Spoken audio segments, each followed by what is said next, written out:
কার্তিকের সমস্ত কিছুই ছয়। কেন জানো? চলো আজকে জেনে নেওয়া যাক। কার্তিকের একটি নাম হলো ষণ্মুখ, অর্থাৎ যার ছটি মস্তক।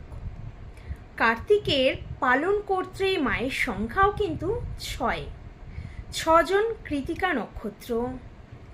কার্তিকের স্ত্রী হলেন ষষ্ঠী দেবী, অর্থাৎ যিনি হলেন আদ্যাশক্তির ষষ্ঠ অবতার, যার পুজো হয় ছট মাতা হিসাবে।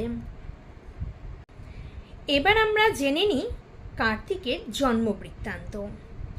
শিব তেজ এবং পার্বতী শক্তির মিলনে তৈরি হলো একটি তেজ। সেই তেজকে ধারণ করেছিলেন স্বয়ং অগ্নিদেব, কিন্তু অগ্নিদেবও সেই তেজ সহ্য করতে না পেরে সেই তেজের পিণ্ডকে নিক্ষেপ করেন গঙ্গায়, এবং গঙ্গার জলে পুষ্ট হয়ে সেই নবজাতক প্রাণ পায়, এবং সেই নবজাতককে পালন করেন ছজন কৃতিকা নক্ষত্র, এবং সর্বশেষে তাকে বরণ করে নেন দেবতারা।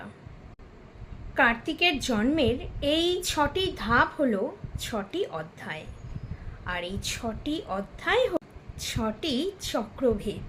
আর এই ছটি চক্র হলো মূলাধার, স্বাধিষ্ঠান, মণিপুর, অনাহত, বিশুদ্ধ এবং আজ্ঞা।